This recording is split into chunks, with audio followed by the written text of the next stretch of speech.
Salt వేసి మటన్ని 3-4 times బాగా wash చేసుకోవాలి.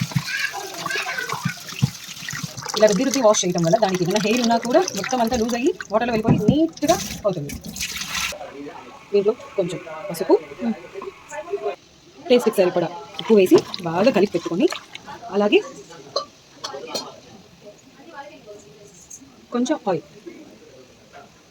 వేసి బాగా కలిపి స్టవ్ మీద పెట్టి దీంట్లో కొంచెం వాటర్ వచ్చి అంతా ఇమిరిపోయేంత వరకు మా భాషలో కల్లా చేయాలి.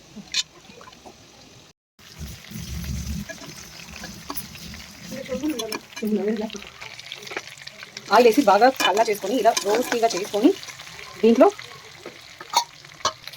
కొబ్బరి, చెక్క, లవంగం వేసి గ్రైండ్ చేసుకున్న పేస్ట్, అంటే అల్లం, తెల్లగడ్డ, ఎర్రగడ్డ, కొత్తిమీర, చెక్క, లవంగం కలిపి చేసుకున్న పేస్ట్ ఇవన్నీ మిక్స్ అయ్యేలాగా బాగా కలిపి ఆ పచ్చి వాసన వెళ్ళే వరకు రోస్ట్ చేయాలి.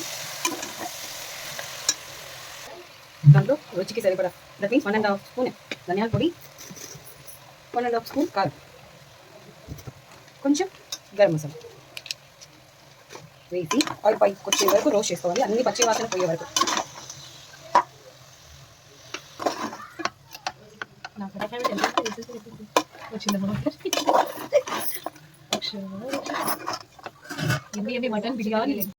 అలా అన్ని ఏగి మసాలాలన్నీ బాగా మిక్స్ అయ్యాక ఇలా ఆయిల్ పక్కకు వచ్చేంత వరకు బాగా రోస్ట్ చేసుకోవాలి. ఓకే, సో ఒక 10 విజిల్స్ వచ్చేదాకా 1 లీటర్ పీసెస్ అన్ని మునిగే వరకు వాటర్ వేసుకొని ఒక 10 విజిల్స్ పెట్టుకోవాలి.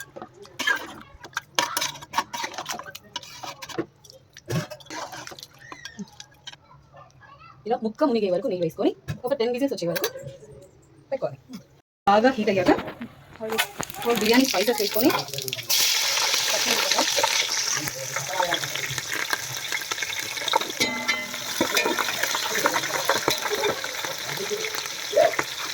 కొంచెం పచ్చిమిరపకాయ అవన్నీ వేగాక చల్లగా తరిగి పెట్టుకున్న ఆనియన్,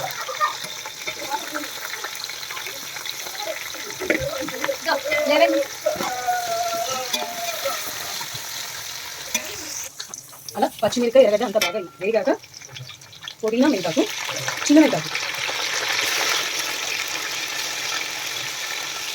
అలాగే కొంచెం కొత్తిమీర వేసి మొత్తం అంతా బాగా వేసుకోవాలి. గ్రైండ్ చేసి పెట్టుకున్న అల్లం వెల్లుల్లి పేస్ట్, రిమైనింగ్ కోకోనట్ పేస్ట్ ఇవన్నీ పచ్చి వాసన పోయే వరకు సిమ్లోనే పెట్టుకొని వేయించుకోవాలి. ఇలా ఆనియన్ బ్రౌన్ అవ్వడం వల్ల రైస్ కలర్ టేస్ట్ సూపర్ ఉంటుంది. కలర్ సూపర్ ఉంటుంది. ఇది బాగా రోస్ట్ అయ్యి ఇలా ఆయిల్ అంతా పక్కకు వచ్చేసాక టమోటా వేసి హై ఫ్లేమ్లో పెట్టుకొని కాస్ట్గా స్మాష్ చేసి మొత్తం అంతా టమాటా స్మాష్ అయిపోయింది. 1 స్పూన్ ధనియాల పొడి, అలాగే 1 స్పూన్ కారం, 1/2 స్పూన్ పసుపు, కొంచెం గరం మసాలా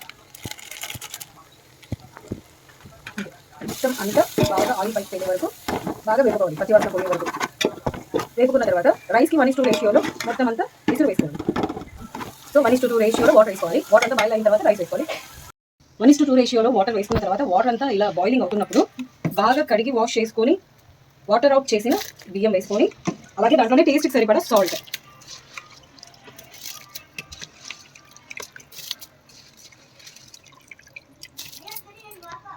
ఇలా వాటర్ అంతా అయిపోయేంత వరకు రోస్ట్ చేసుకున్న మటన్ని రైస్లో మిక్స్ చేయాలి.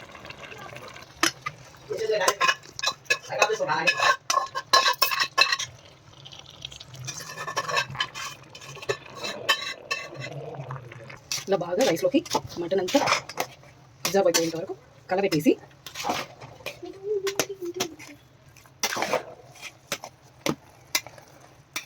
ఈ మసాలా అంతా రైస్లోకి బాగా పట్టాలి.